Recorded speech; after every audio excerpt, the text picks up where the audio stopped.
Common ആയിട്ട് കണ്ടുവരുന്ന കരൾ രോഗങ്ങളിലൊന്നാണ് ഫാറ്റി ലിവർ. ഇത് നമുക്ക് എങ്ങനെ വീട്ടിലിരുന്ന് തന്നെ മാറ്റിയെടുക്കാം എന്നുള്ളതാണ് ഇന്നത്തെ വീഡിയോയിലൂടെ നമ്മൾ നോക്കുന്നത്. എൻ്റെ പേര് doctor Sandra Ajith, Prana nature care centre, Kollam district.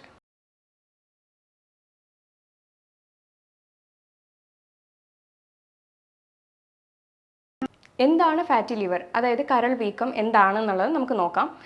കരളിൽ ഒരു പരിധിയിലപ്പുറം കൊഴുപ്പടിയുന്നതിനെയാണ് ഫാറ്റി ലിവർ എന്ന് പറയുന്നത്. ഇത് ആൺപെൺ വ്യത്യാസമില്ലാതെ, പ്രായപരിധി വ്യത്യാസമില്ലാതെ ഇപ്പോൾ എല്ലാവർക്കും കണ്ടുവരുന്ന ഒരു രോഗം കൂടിയാണ്. ഇത് മെയിനായിട്ട് 2 ടൈപ്പാണുള്ളത്. ഒന്ന് ആൽക്കഹോളിൻ്റെ ഉപയോഗം മൂലം ഉണ്ടാകുന്നത് ആൽക്കഹോളിക് ഫാറ്റി ലിവർ ഡിസീസ് എന്ന് പറയും. Non alcoholic fatty liver disease അല്ലാതുള്ള കാരണങ്ങൾ കൊണ്ടുണ്ടാകുന്നതാണ്. ഇതിൻ്റെ കാരണങ്ങൾ പലതാണ്. അതായത് ആൽക്കഹോളിൻ്റെ ഉപയോഗം മൂലം ഉണ്ടാകുന്നത്, സ്മോക്കിങ്ങിൻ്റെ ഉപയോഗം മൂലം ഉണ്ടാകുന്നത്, പിന്നെ അതേപോലെ പല ഹൈ ആയിട്ടുള്ള കാർബോഹൈഡ്രേറ്റ്സ്, ഫാറ്റ് കണ്ടൻറ്റ് അധികമായിട്ട് എടുക്കുന്നവരിലാണെങ്കിലും, അതേപോലെ റെഡ് മീറ്റിൻ്റെ ഉപയോഗം, അതായത് മട്ടൻ, പോർക്ക്, ബീഫ് പോലെയുള്ളവ ഒരുപാട് എടുക്കുന്നവരാണെങ്കിലും, ഹൈ ആയിട്ടുള്ള ഷുഗർ കണ്ടൻറ്റ് എടുക്കുന്നവരാണെങ്കിലും ഫാറ്റി ലിവർ ഡിസീസ് കണ്ടുവരുന്നുണ്ട്. പ്രധാനമായിട്ട് ബേക്കറി പലഹാരങ്ങൾ, പ്രിസർവ്ഡ് ഐറ്റംസ്, പാക്ഡ് ഐറ്റംസ്, അങ്ങനെയുള്ള ഭക്ഷണങ്ങൾ കൂടുതലായിട്ട് കഴിക്കുന്നവരിലാണ് ഇത് കാണുന്നത്. അതുമാത്രമല്ല HFCS എന്ന് പറയുന്ന ഒരു സിറപ്പ് അടങ്ങിയ ബേക്കറി ഐറ്റംസ് ഒക്കെ കഴിക്കുന്നവരിലും ഇത് കാണുന്നുണ്ട്. കുഞ്ഞുങ്ങളിൽ ഇത് കാണാൻ കാരണവും ഇതൊക്കെ തന്നെയാണ്. ചില മെഡിസിൻ്റെ അമിതമായിട്ടുള്ള ഉപയോഗം മൂലവും ഫാറ്റി ലിവർ ഡിസീസ് കണ്ടുവരുന്നുണ്ട്. അതായത് ഡോക്ടറിൻ്റെ പ്രിസ്ക്രിപ്ഷൻ ഇല്ലാതെ തന്നെ ഒരു കോഴ്സ് കംപ്ലീറ്റ് ചെയ്തിട്ട് പിന്നെയും പ്രിസ്ക്രിപ്ഷൻ ഇല്ലാണ്ട് തന്നെ പോയിട്ട് മരുന്ന് വാങ്ങി ഉപയോഗിക്കുന്നവരാണ് നമ്മളിൽ പലരും. അപ്പോൾ അങ്ങനെയുള്ളവർക്കും ഫാറ്റി ലിവർ ഡിസീസ് കണ്ടുവരുന്നുണ്ട്. അതേപോലെ ചില ന്യൂട്രിയൻ ഡെഫിഷ്യൻസീസ് ഉണ്ടായാൽ നമുക്ക് ഫാറ്റി ലിവർ ഡിസീസ് വരാൻ ഉള്ള ചാൻസ് കൂടുതലാണ്. അതായത് വൈറ്റമിൻ B കോംപ്ലക്സിലെ കോളിൻ എന്ന് പറയുന്ന ഒരു വൈറ്റമിൻ ഉണ്ട്. അപ്പോൾ ഇതിൻ്റെ ഡെഫിഷ്യൻസി ഉണ്ടെങ്കിലും ഫാറ്റി ലിവർ വരാനായിട്ടുള്ള കാരണമാണ്. അതുപോലെ തന്നെയാണ് സെഡൻറ്ററി ലൈഫ് സ്റ്റൈലിൽ ജീവിക്കുന്നവരാണ് നമ്മളിൽ പലരും. അപ്പോൾ അങ്ങനെയുള്ളവർക്കും വ്യായാമക്കുറവുള്ളവരിലുമാണ് ഇപ്പോൾ ഫാറ്റി ലിവർ കൂടുതലായിട്ടും കണ്ടുവരുന്നത്. ഇത് മറ്റ് പല ജീവിതശൈലി രോഗങ്ങളുടെ കൂടെയും ഫാറ്റി ലിവർ കണ്ടുവരുന്നുണ്ട്. അതായത് അമിതവണ്ണം, കുടവയറ്, ഡയബറ്റിക് ഉള്ളവർക്ക്, കൊളസ്ട്രോൾ, തൈറോയിഡ്, ഇങ്ങനെയുള്ള പ്രശ്നമുള്ളവർക്കും ഫാറ്റി ലിവർ ഇതിൻ്റെ കൂടെ തന്നെ കണ്ടുവരുന്നുണ്ട്. ഫാറ്റി ലിവറിന് മെയിൻലി 4 സ്റ്റേജാണുള്ളത്. ആദ്യത്തെ 5% കൊഴുപ്പ് കരളിൽ അടിയുന്നത് സർവ്വസാധാരണമാണ്. അതിൽ കൂടുതൽ, അതായത് 5% കൂടുതൽ വരുമ്പോഴാണ്, അതായത് 8% വരുമ്പോഴാണ് സ്റ്റേജ് 1 മാറുന്നത്. സ്റ്റേജ് 2 മാറുന്നത് 8% നിന്നും 12% വരെയൊക്കെ ആകുമ്പോഴത്തേക്ക് സ്റ്റേജ് 2 മാറുന്നുണ്ട്. 12% മുതൽ 15 വരുമ്പോഴത്തേക്കാണ് സ്റ്റേജ് 3 മാറുന്നത്. ഇത് ഈ 3 സ്റ്റേജുകൾ നമുക്കത് റിവേഴ്സിബിളാണ്, നന്നായിട്ട് റിവേഴ്സിബിൾ ആവാൻ പറ്റുന്ന സ്റ്റേജുകളാണ് ഈ 3 വരുന്നത്. അപ്പം 4ാമത്തെ സ്റ്റേജ് എന്ന് പറയുന്നത് സിറോസിസിലേക്ക് ആണ് കിടക്കുന്നത്. അതായത് 15%-ലും കൂടുതലായിട്ട് ഫാറ്റ് ഡെപ്പോസിറ്റ് ചെയ്യുമ്പോഴാണ് അത് സ്റ്റേജ് 4 അതായത് സിറോസിസ് എന്ന സ്റ്റേജിലേക്ക് പോകുന്നത്. ചിലപ്പോൾ അത് ക്യാൻസറിന് തന്നെ കാരണമായേക്കാം. ഇതിൻ്റെ ലക്ഷണങ്ങളെന്ന് പറഞ്ഞു കഴിഞ്ഞാൽ മറ്റുള്ള രോഗങ്ങൾക്കുള്ളതുപോലെ തന്നെ കോമൺ ആയിട്ടുള്ള കുറച്ച് കാര്യങ്ങൾ മാത്രമാണ് നമുക്കിതിനകത്ത് കാണാൻ കഴിയുന്നത്. കാരണം ഇത് ഫാറ്റി ലിവർ ഒന്ന് പ്രോഗ്രസ് ആയി കഴിഞ്ഞ് പോകെയാണ് ഈ ഉറക്കക്കുറവും ക്ഷീണവും തളർച്ചയും ഒക്കെ ഉണ്ടാകുന്നത്. പിന്നെ വയറിൻ്റെ വലത് ഭാഗത്ത് മുകളിലായിട്ടുള്ള ഒരു ഡിസ്കംഫർട്ട്നെസ് ഒക്കെയാണ് പ്രധാനമായിട്ട് ഇതിന് കാണുന്നത്. വയറിനകത്തുള്ള ബുദ്ധിമുട്ട് കാരണം യൂറിനായാലും മോഷനായാലും അതിൻ്റെ ഒരു വ്യത്യാസം, അതിനകത്തുണ്ടാകുന്ന ചേഞ്ചസും അതിനകത്തൂടെ കാണാൻ പറ്റും നമുക്ക്. അതൊക്കെയാണ് ലക്ഷണങ്ങളെന്ന് പറയുന്നത്. പിന്നെ സ്കിന്നിനകത്ത് തന്നെ പല ഡിസ്കളറേഷൻസും ഉണ്ടാവും. മുഖത്ത് നീര് കെട്ടുക, പിന്നെ കണ്ണിൻ്റെ 2 സൈഡിലുമായിട്ട് നിഴലിപ്പ് പോലെ വരിക, ഇതൊക്കെയാണ് നമ്മുടെ ഫാറ്റി ലിവറിന് വരുന്ന ലക്ഷണങ്ങൾ എന്ന് പറയുന്നത്. ഇതിങ്ങനെ എന്തെങ്കിലും ഉണ്ടെങ്കിൽ ഉറപ്പായിട്ട് ഒരു ഡോക്ടറിനെ കൺസൾട്ട് ചെയ്ത് അതിന് വേണ്ടുന്ന ഒരു ഡയഗ്നോസ്റ്റിക് മെത്തേഡ് ചെയ്യുന്നതായിരിക്കും ഏറ്റവും ബെറ്റർ ആയിട്ടുള്ളൊരു കാര്യം. ഇത് നമുക്ക് അറിയണമെങ്കിൽ നമുക്ക് ബ്ലഡ് ടെസ്റ്റ് ചെയ്ത് നോക്കാവുന്നതാണ്. ബ്ലഡ് ടെസ്റ്റിൽ ലിവർ ഫങ്ഷൻ ടെസ്റ്റിന് SGOT, SGPT വാല്യൂസ് നമുക്ക് നോക്കാവുന്നതാണ്. പിന്നെ ഒരു സ്കാൻ എടുക്കാം. സ്കാൻ എന്ന് പറയുമ്പോൾ അൾട്രാസൗണ്ട് സ്കാൻ വയറിൻ്റെയും പെൽവിസിൻ്റെയും കൂടെ എടുത്തു കഴിഞ്ഞാൽ അതിനകത്ത് നമുക്ക് ഗ്രേഡും കാര്യങ്ങളൊക്കെ തിരിച്ചറിയാൻ പറ്റുന്നതായിരിക്കും. പിന്നെ നമുക്ക് ഫൈബ്രോ സ്കാൻ എടുക്കാം. റെയർ ആയിട്ട് ബയോപ്സിയും ചെയ്യാറുണ്ട്. ചില ടൈം ഈ ലിവർ ഫങ്ഷൻ ടെസ്റ്റ് ചെയ്യുമ്പോൾ SGOT, SGPT വാല്യൂ നോർമലായിട്ട് കാണിക്കും. നമ്മുടെ സ്കാൻ എടുക്കുകയാണെങ്കിൽ അതിനകത്ത് ചിലപ്പോൾ ഗ്രേഡ് 1 അങ്ങനെയൊക്കെ ആയിരിക്കും കാണിക്കുന്നത്. അപ്പോൾ അങ്ങനെയുള്ള സ്റ്റേജുകളിൽ ഒരു ഫൈബ്രോ സ്കാൻ ചെയ്യുന്നത് വളരെ നല്ലതായിരിക്കും. നമുക്ക് ഗ്രേഡ് 3 വരെ ലിവറിനൊരു റീജനറേറ്റീവ് കപ്പാസിറ്റി ഉണ്ട്. അതായത് തന്നെത്താനെ സുഖപ്പെടുത്താൻ ഒരു കഴിവുള്ള ഒരു ഓർഗനാണ് ലിവർ എന്ന് പറയുന്നത്. അപ്പോൾ ഗ്രേഡ് 3 ഒക്കെ ആണെങ്കിൽ നമുക്കത് തിരിച്ച് നോർമൽ ലെവലിലേക്ക് കൊണ്ടുവരാനായിട്ട് കഴിയും. എന്നാൽ ഇത് ഫൈബ്രോസിസും കഴിഞ്ഞ് സിറോസിസ് എന്ന സ്റ്റേജിലേക്ക് പോയി കഴിഞ്ഞ് കഴിഞ്ഞാൽ അതിനേക്കാളും ബുദ്ധിമുട്ടുകളാണ് ഉണ്ടാകുന്നത്. പിന്നെ വയറ്റിൽ വെള്ളം കെട്ടുക, പിന്നെ രക്തം ഛർദ്ദിക്കുക എന്നുള്ള ഒരു ബുദ്ധിമുട്ടിലേക്കൊക്കെ പോവുകയാണ് ചെയ്യുന്നത്. അപ്പോൾ അതിൻ്റെയൊക്കെ ട്രീറ്റ്മെൻറ്റ് പ്രൊസീജിയർ എന്നൊക്കെ പറയുന്നത് കുറേ കഷ്ടപ്പാടുള്ളതാണ്.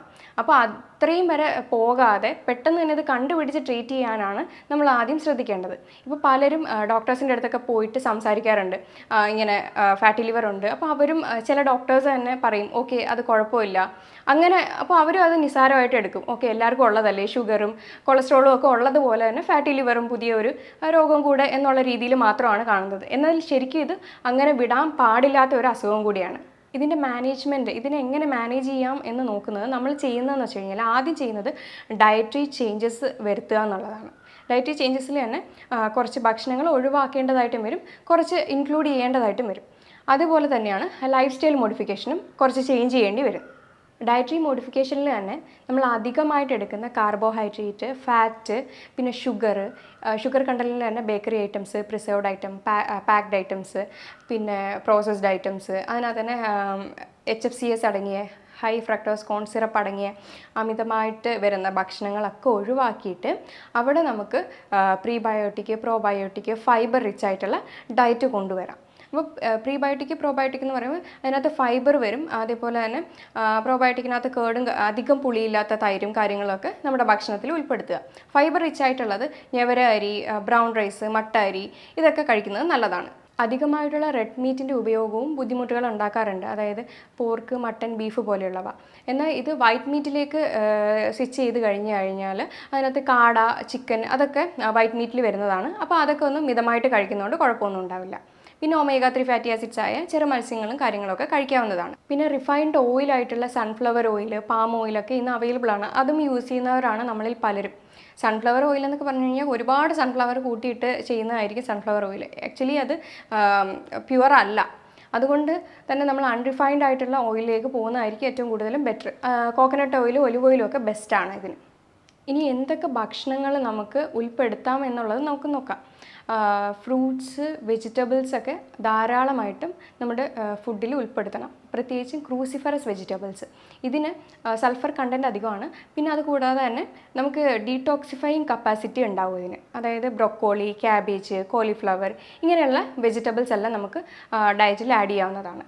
അതേപോലെ ഫ്രൂട്ട്സ് കഴിക്കുമ്പോൾ ഫ്രൂട്ട് ജ്യൂസ് ആയിട്ട് കഴിക്കാതെ ഹോൾ ഫ്രൂട്ടായിട്ട് ഡയറക്റ്റ് കഴിക്കാനായിട്ട് ശ്രദ്ധിക്കണം. കാരണം ഇതിൻ്റെ ഫൈബേഴ്സ് എല്ലാം നശിച്ചു പോവുകയാണ് ഫ്രൂട്ട് ജ്യൂസ് ആക്കുമ്പോൾ വരുന്ന പ്രശ്നം. പിന്നെ നല്ല ലീഫി വെജിറ്റബിൾസ് ഒക്കെ നമുക്ക് ഡയറ്റിൽ ആഡ് ചെയ്യാവുന്നതാണ്. അതേപോലെ തന്നെ ഒമേഗ 3 ഫാറ്റി ആസിഡ്സ്, പിന്നെ കുറച്ച് നട്ട്സ്, സീഡ്സ് ഒക്കെ മിതമായിട്ട് കഴിച്ചു കഴിഞ്ഞാൽ നമ്മുടെ ഈ കൊളിൻ ഡെഫിഷ്യൻസി എന്തെങ്കിലും ഉണ്ടെങ്കിൽ അതൊന്ന് കോപ്പപ്പായി കിട്ടും. കൊളിൻ ഡെഫിഷ്യൻസി വന്നു കഴിഞ്ഞാൽ ഫാറ്റി ലിവർ വരാമെന്ന് ഞാൻ പറഞ്ഞായിരുന്നു. കിഴങ്ങ് വർഗ്ഗങ്ങളൊക്കെ കുറച്ചൊന്ന് അവോയ്ഡ് ചെയ്യുന്നത് നല്ലതായിരിക്കും. കാരണം ഇതിനകത്ത് കാർബോഹൈഡ്രേറ്റിൻ്റെ കണ്ടൻറ്റ് അധികമാണ്. ഇനി നമുക്ക് ലൈഫ് സ്റ്റൈലിൽ വരുത്തേണ്ട മോഡിഫിക്കേഷൻസ് എന്തൊക്കെയാണെന്ന് നോക്കാം. അതായത് ലോങ് ഗ്യാപ്പിൽ കഴിക്കുമ്പോൾ നമ്മൾ ബോഡി അത് സ്റ്റോർ ചെയ്യാനായിട്ടുള്ള ചാൻസ് കൂടുതലാണ്. അതായത് ലോങ് ഗ്യാപ്പിൽ കഴിക്കുമ്പോൾ നമ്മൾ രാവിലെ കഴിക്കാതെ ഉച്ചയ്ക്ക് ഒരു 11 മണിക്കൊക്കെ കഴിക്കുമ്പോഴത്തേക്കും അത് നമ്മൾ ഒരുപാട് കഴിക്കുകയും ചെയ്യും. അത് നമ്മുടെ ബോഡി ഫാറ്റായിട്ട് സ്റ്റോർ ചെയ്ത് വെക്കുകയും ചെയ്യും. അപ്പോൾ ഈ ഒരു ലോങ് ഗ്യാപ്പ് അവോയ്ഡ് ചെയ്യാൻ നോക്കുക. കഴിക്കുന്നത് ഷോർട്ട് ടേം ആയിട്ട് കഴിക്കുകയും ചെയ്യുക. കുറച്ച് അളവിൽ കഴിക്കാനും ശ്രദ്ധിക്കുക. എന്നിട്ട് ഒരു 11 മണിക്കും 4 മണിക്കും ചെറിയ ഫ്രൂട്ട് സാലഡോ അല്ലെങ്കിൽ വെജിറ്റബിൾ സാലഡോ ഒക്കെ കഴിക്കുന്നത് വളരെ നല്ലതാണ്. പിന്നെ നമുക്ക് അതായത് രാത്രിയിൽ ഓവറായിട്ട് ഭക്ഷണം കഴിക്കുന്ന ആളുകളാണ് കൂടുതലും. കാരണം വർക്ക് കഴിഞ്ഞ് ഡ്യൂട്ടിയൊക്കെ കഴിഞ്ഞിട്ട് വരുമ്പോഴത്തേക്കും ഒരു സമയവും അത് കഴിച്ചിട്ട് ഉടനെ കിടക്കുന്ന ഒരു ശീലമാണ്. എന്നാൽ ഭക്ഷണം കഴിച്ചിട്ട് ഉടനെ കിടക്കാനും പാടില്ല. പിന്നെ രാത്രിയിൽ കഴിക്കാൻ ഒരു 6:30, 7 ആ ഒരു ടൈമിൽ മാക്സിമം ഒന്ന് കഴിക്കാൻ നോക്കുക. എന്നിട്ട് പിറ്റേ ദിവസം രാവിലെ ഒരു 8 മണിക്ക് കഴിക്കുമ്പോഴത്തേക്കും നമുക്കൊരു ഇൻ്റർമീഡിയറ്റ് ഫാസ്റ്റിംഗ് രൂപത്തിൽ കിട്ടുകയും ചെയ്യും. അപ്പോൾ അത്രയും ടൈം ഗ്യാപ്പും കിട്ടും. ആ ഒരു മോഡിഫിക്കേഷൻ നടത്തിയാൽ ഏറ്റവും നല്ലൊരു കാര്യമാണ്. അതുപോലെ നമുക്ക് കൊണ്ടുവരാൻ പറ്റുന്ന ഒന്നാണ് ഡെയിലി 1 മണിക്കൂർ എക്സസൈസ് അല്ലെങ്കിൽ യോഗ ചെയ്യുന്നത്. അതേപോലെ ഈ പകൽ ഉറക്കവും ഒഴിവാക്കുന്നത് വളരെ നല്ലതായിരിക്കും. എക്സസൈസും യോഗയൊക്കെ ചെയ്യുമ്പോഴത്തേക്കും നമ്മുടെ ബോഡി മെറ്റബോളിസം ഒക്കെ ഇമ്പ്രൂവ് ആയി നമ്മുടെ ശരീരം ഒന്ന് ആക്ടിവേറ്റ് ആവുകയാണ് ചെയ്യുന്നത്. വെയിൽ കൊള്ളുന്നത് നല്ലതാണ്. ഡെയിലി ഒരു 20 മിനിറ്റ് അല്ലെങ്കിൽ 30 മിനിറ്റ് ശരീരത്തേക്ക് വെയിൽ കൊള്ളുന്നത് നല്ലതാണ്. അതേപോലെ നമ്മുടെ ഫാറ്റി ലിവറിന് 3 ഫങ്ഷണൽ ഫുഡുണ്ട്. അതെന്തൊക്കെയാണെന്ന് നമുക്ക് നോക്കാം. ആദ്യത്തേത് കോഫിയാണ്. കോഫി എന്ന് പറഞ്ഞു കഴിഞ്ഞാൽ പാലും പഞ്ചസാരയും ഇടാതെ ഡെയിലി ഒരു 3 കപ്പ് വരെ ഓക്കെയാണ്. ബ്ലാക്ക് കോഫിയാണ് ഏറ്റവും നല്ലതായിട്ടുള്ളത്. ഇപ്പോഴത്തെ പഠനം പറയുന്നുണ്ട് ബ്ലാക്ക് കോഫിയുടെ ഉപയോഗം ഫാറ്റി ലിവറിനെ കുറയ്ക്കാനായിട്ട് സഹായിക്കുമെന്ന്. അതേപോലെ ഒരു വൈറ്റമിനാണ് വൈറ്റമിൻ ഇ. നല്ലതാണ്. ഇത് കൂടുതലും നട്ട്സിലും സീഡ്സിലും ഒക്കെയാണ്. പക്ഷേ അത് ലിമിറ്റഡ് എമൗണ്ടിൽ എടുക്കുന്നതായിരിക്കും ഉചിതം. പിന്നെ വൈറ്റമിൻ സി ആണ്. ഒരു ഗ്ലാസ് വാം വാട്ടറിൽ 1/2 ലൈമ് പിഴിഞ്ഞൊഴിച്ച് കുടിക്കുകയാണെങ്കിൽ അതും നല്ലൊരു റെമഡിയാണ്. അത് വൈറ്റമിൻ സി റിച്ച് ആണ്. അത് ആൻറ്റി ഓക്സിഡൻ്റ് ആയിട്ട് ആക്ട് ചെയ്യുന്ന ഒന്നാണ്. ഇനി കുറച്ച് ഹോം റെമഡീസ് നമുക്ക് നോക്കാം. ഫാറ്റി ലിവറിന് നമുക്കൊന്ന് സപ്പോർട്ട് ചെയ്ത് അതിനൊന്ന് റെഡ്യൂസ് ചെയ്യാൻ ഈ ഹോം റെമഡീസും കൂടെ ചെയ്ത് കഴിഞ്ഞാൽ നല്ലൊരു റിസൾട്ട് ഉണ്ടാവും. ആദ്യത്തേത് ഇരട്ടിമധുരമാണ്. ഇരട്ടിമധുരം എഷ്ടിമധു എന്ന് ആയുർവേദത്തിൽ പറയും. ലിക്വറൈസ് പൗഡർ എന്ന് അറിയപ്പെടും. അപ്പോൾ ഇത് ഒരു മരത്തിൻ്റെ വേരാണ്. അപ്പോൾ ഇതിൻ്റെ നീര് ചതച്ചെടുത്തതിന് ശേഷം, അല്ലെങ്കിൽ ഇത് പൗഡർ ഫോമിലും അവൈലബിൾ ആണ്, അതൊരു ടീസ്പൂണോ എടുത്തിട്ട് നമ്മുടെ വീട്ടിൽ തന്നെ പൊടിച്ച മഞ്ഞൾപ്പൊടി കുറച്ചൊരു നുള്ളിൽ എടുത്തതിന് ശേഷം ഇത് നല്ല വെള്ളത്തിൽ തിളപ്പിച്ചിട്ട് അത് ഇടനേരത്തിൽ രാവിലെ 11 മണിക്കോ അല്ലെങ്കിൽ വൈകിട്ട് 4 മണിക്കോ ആയിട്ട് ഇത് കഴിക്കാവുന്നതാണ്.